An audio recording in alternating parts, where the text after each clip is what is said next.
시간 함께 찬양함으로 주님 앞에 나아가는 시간을 갖도록 하겠습니다. 이 시간 함께 찬양하실 곡은 내 평생 사는 동안, 함께 찬양하겠습니다.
하나님 품으로 모여를 주나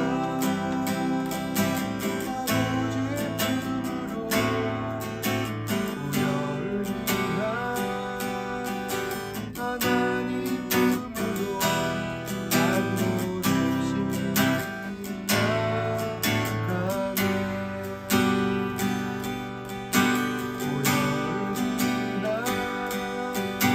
하나님 품으로 모여를 주나 아버지 품으로 모여를 주나 하나님 품으로 날 버리시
사도신경으로 신앙 고백을 하도록 하겠습니다. 전능하사 천지를 만드신 하나님 아버지를 내가 믿사오며 그 외아들 우리 주 예수 그리스도를 믿사오니 이는 성령으로 잉태하사 동정녀 마리아에게 낳으시고 본디오 빌라도에게 고난을 받으사 십자가에 못 박혀 죽으시고 장사한 지 사흘 만에 죽은 자 가운데서 다시 살아나시며 하늘에 오르사 전능하신 하나님 우편에 앉아 계시다가 저희로서 산자와 죽은 자를 심판하러 오시리라. 성령을 믿사오며 거룩한 공예와 성도가 서로 교통하는 것과 죄를 사하여 주시는 것과 몸이 다시 사는 것과 영원히 사는 것을 믿사옵나이다. 아멘. 이 시간 예배를 위해서 제가 기도하겠습니다.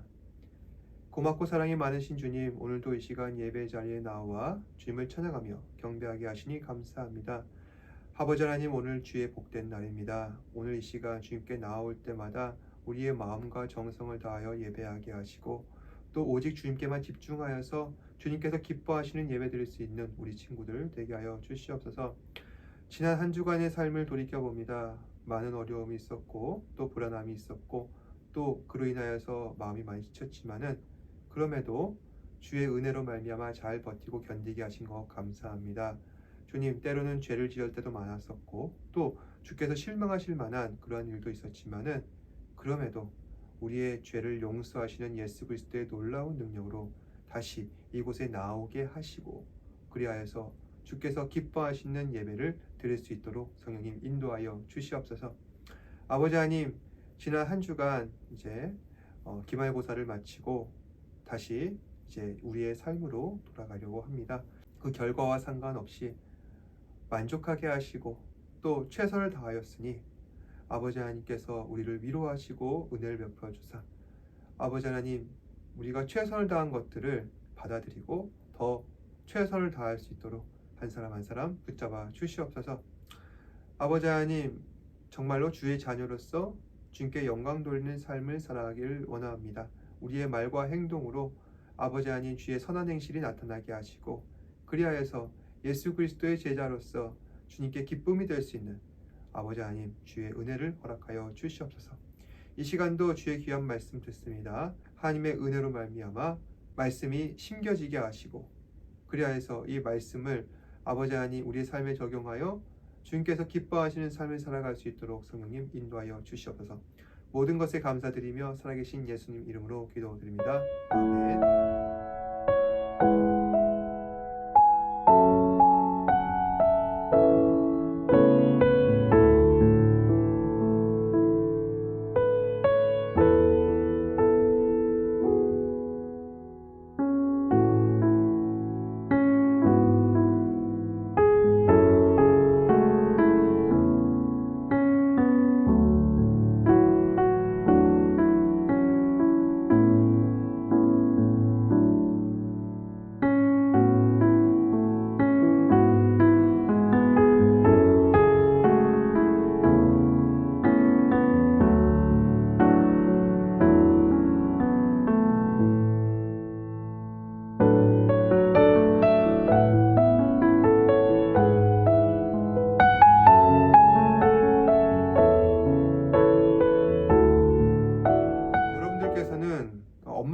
남긴 아기였을 때 그때 어떤 일들이 일어났었는지 전부 기억하시나요?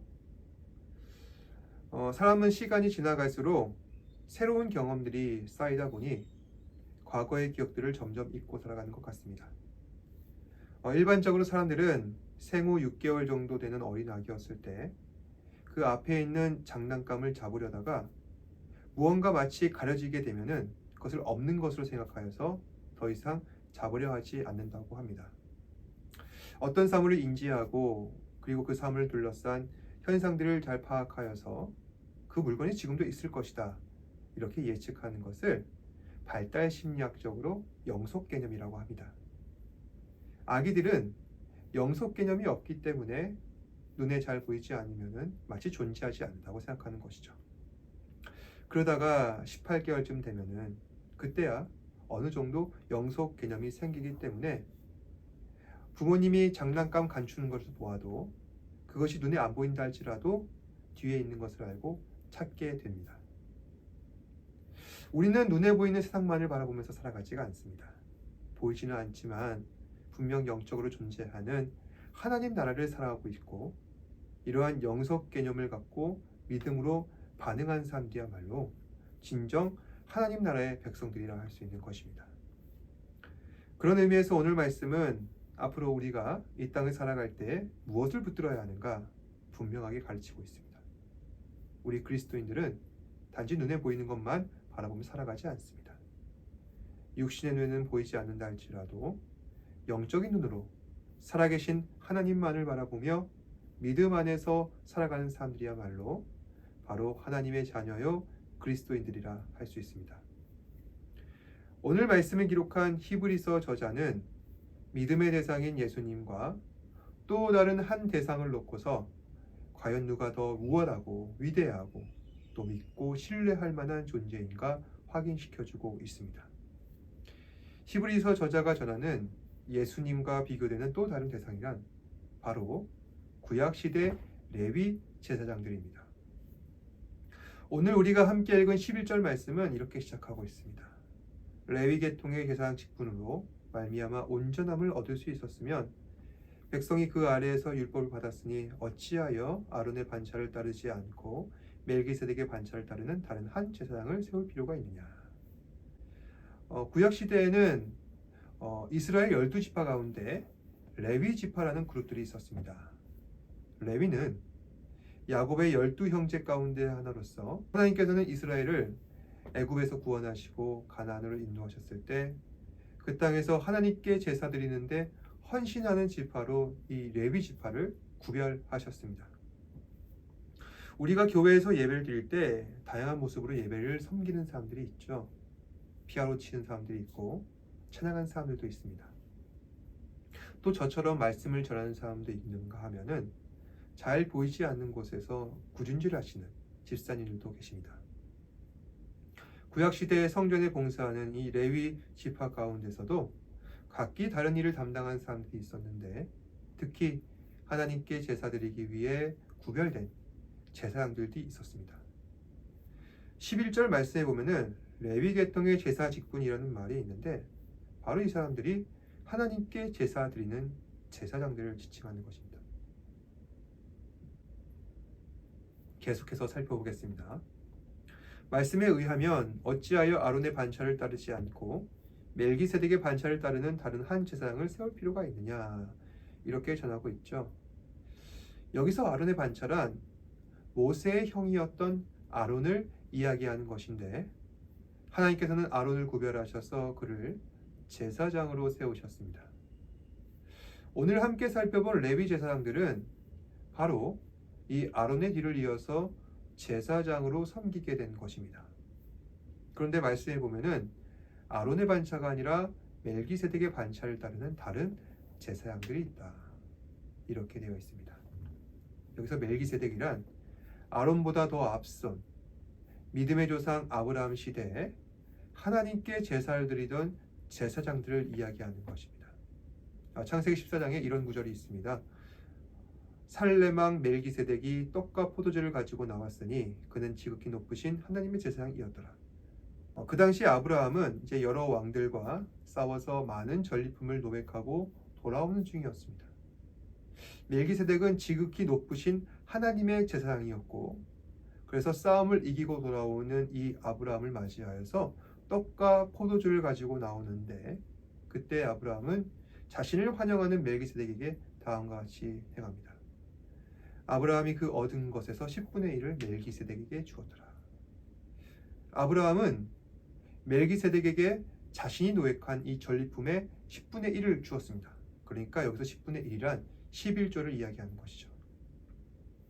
믿음의 조상 아브라함은 하나님께만 바치는 이 11조를 멜기세덱이라는 하나님의 제사장에게 바친 것입니다.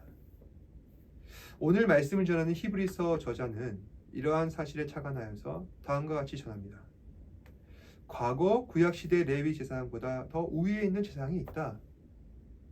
바로 믿음의 조상 아브라함으로부터 11조를 받은 높으신 하나님의 제사장 멜기세덱이 바로 그 제사장인데, 이 사람이야말로 오늘 내가 주장하는 히브리서 7장 11절 말씀의 그 제사장, 장차 하나님께서 우리를 위해서 세우실 또 다른 제사장을 말하는 것이다. 그럼 이 제사장이란 과연 누구인가? 예수 그리스도라는 것이죠. 예수님께서는 우리를 대신하셔서 십자가를 지시고 죄를 용서하신 하나님이십니다.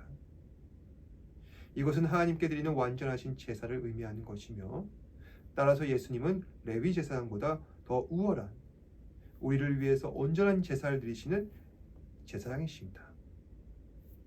또 예수님께서 레위 계통의 제사장보다 훨씬 우월하신 이유는 율법 때문입니다. 7장 16절 말씀입니다. 그는 육신에 속한 한 계명의 법을 따르지 아니하고 오직 불멸의 생명의 능력을 따라 되었으니. 여기서 육신에 속한 한 계명의 법이란 바로 율법을 지칭하는 것이죠. 그러니까 예수님께서 제사장 되신 것은 율법에 속한 한 계명의 법, 그러니까 율법에 따른 것이 아니라 오직 불멸의 생명의 능력, 하나님께서 그리스도에게 특별히 부여하신 영원한 생명과 부활의 능력을 주셨기 때문에 예수님께서는 영원토록 하나님께 제사를 드리시는 온전한 제사장이 될 수 있었다는 것입니다. 그럼 율법이란 또 무엇을 의미합니까? 율법이란 과거 이스라엘이 하나님께서 주신 가나안 땅에서 그 이스라엘 백성이 살아갈 때 그들이 하나님 백성으로서 마땅히 따르고 준수하여서 하나님께서 기뻐하실 만한 삶을 살아가도록 주신 삶의 규칙들을 이야기합니다. 그래서 대표적인 율법으로는 10계명이 있고, 그 계명의 핵심은 하나님 사랑과 이웃 사랑입니다. 그런데 오늘 말씀에 의하면 이 율법으로는 하나님께서 원하시는 온전함을 얻을 수 없다, 이렇게 이야기하고 있습니다. 과연 이 뜻은 무엇인가? 율법은 단지 죄를 깨닫게 할 뿐인지 죄를 용서하여서 사람으로 하여금 온전한 삶을 얻지는 못하게 한다는 것입니다. 그런 의미에서 율법이란 우리에게 우리의 본 모습을 깨닫게 하는 거울과 같다는 것이죠. 쉽게 예를 들어볼까요? 아침마다 우리는 눈을 뜨고 등교하기 전에 세면대에 붙은 거울을 보면서 자신의 얼굴 상태를 확인합니다. 전날에 라면을 먹고 잤으면 눈이 부었을 것이고, 푹 잔 사람들이라면은 이제 입꼬리 밑으로 이제 침이 흘러서 그것이 흥건해 있겠죠. 근데 만약에 이 세상에 거울이 하나도 없다면 어떤 일이 벌어질까요? 저마다 자신의 얼굴이 어떠한지 제대로 보지 못한 사람들은 이제 학교 가면은 서로의 얼굴을 보면서 비웃는 것입니다. 혼란의 도가니가 되는 것이죠. 율법의 기능이라는 게 바로 이와 같습니다. 율법은 죄를 알게 합니다. 마치 거울과 같습니다. 하나님의 말씀 앞에서 우리가 어떠한 존재인지 바르게 인식하게 합니다. 그런데 율법에는 한계가 있다는 것입니다. 죄로부터 우리를 구원할 능력은 없다. 더구나 율법에 따라서 구약시대에 세워진 아론 계열의 제사장들이라면은 그들은 자신부터가 연약한 인간이기에 그들 역시 죄를 범하고 죽을 수밖에 없는 불완전한 존재들이었습니다.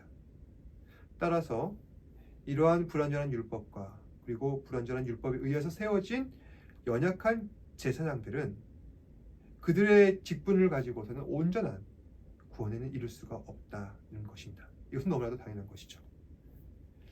그럼 우리가 죄에서 자유함을 누리며 완전해지기 위해서 어떻게 해야 하는가? 18절 19절 말씀인데요. 전에 했던 계명은 연약하고 무익하고 폐함으로 율법은 아무것도 온전하게 못할지라. 그러니까 말씀에 의하면은 전에 했던 계명은 연약하고 무익함으로 폐해야 한다. 즉 폐기해야 한다. 이렇게 이야기하고 있습니다. 다시 말해서 이것은 이 말씀 그대로 뭐 버려야 된다는 얘기가 아니라 더 나은 계명이 있다는 것을 우리에게 이야기하고 있습니다.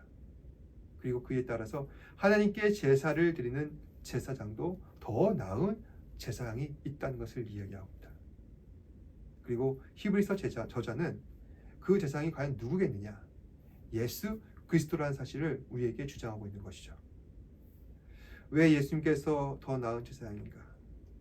예수님께서는 레위 계통 아론의 반차를 따라서 제사장이 된 것이 아니라 그보다 더 나은 위대하신 하나님의 제사장 멜기세덱의 반차를 따라 세워진 제사장이고, 예수님께서는 불완전한 율법을 고수하러 오신 분이 아니라 율법을 완성하러 오신 분이기 때문입니다. 따라서 우리는 반드시 예수님을 믿고 주께서 하신 모든 말씀을 신뢰하고 따라야 할 것입니다. 사랑하는 여러분, 우리는 더 이상 불완전한 율법이 아니라 영원한 생명이 되신 예수 그리스도로 말미암아 날마다 더 좋은 소망을 갖고 살아가는 사람들입니다. 더 이상 율법이 우리를 정죄하는 것이 아니요 은혜의 법 아래서 서로를 용서하고 자비를 베풀며 주님께서 주시는 평안함 가운데 우리는 살아가야 합니다. 우리는 눈에 보이는 현실 앞에 주저하는 사람들이 아닙니다. 예수 그리스도로 말미암아 소망을 가지고 살아가는 하나님의 자녀들입니다. 따라서 우리 안에는 언제나 풍성한 사랑이 넘쳐나야 할 것입니다. 한 주간 우리가 살아가면서 하나님께서 우리에게 주신 이 삶의 자리 가운데 영원한 소망이 되신 예수 그리스도와 함께 은혜의 날을 살아가는 저와 여러분 되시길 바랍니다. 기도하겠습니다.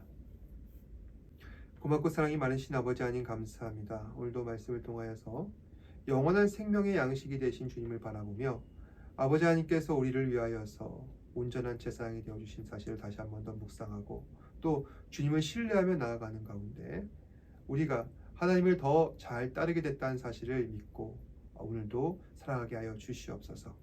주님, 우리가 살아가는 세상은 불완전하고 또 우리가 이전까지 구약시대에 따랐던 그 율법들은 불완전하다는 사실을 말씀을 통해 깨닫게 됩니다.